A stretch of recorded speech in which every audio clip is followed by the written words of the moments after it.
Friends, ഇങ്ങനെ പൂഞ്ഞയുടെ തുളസിവായി പോയിട്ടുണ്ടോ? ഞാനും അച്ഛനും അമ്മയും ഇന്നലെയാണ് തുളസിവായിക്ക് പോയേ.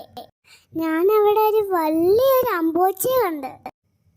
തുളസി ബാഗിലേ മാലയും വളയും കളിപ്പാട്ടും നിറച്ചുണ്ടായിരുന്നു. അമ്മയും സേതുവാൻ്റിയും അമ്മൂമ്മയും കുറേ മാല മേടിച്ചു. അച്ഛനും അമ്മയും എനിക്ക് വാച്ച് മേടിച്ചു തന്ന്, ഉടുപ്പ് മേടിച്ചു തന്ന്, കളിപ്പാട്ടം മേടിച്ചു തന്നു. സേതുവാൻ്റിക്ക് അമലമാമനെ ഡ്രസ്സ് എടുത്ത് കൊടുക്കുക. അവിടെ ഒത്തിരി സാധനം കൊണ്ട് പൈസ കുറവാ. നിങ്ങളെല്ലാവരും പോകണം.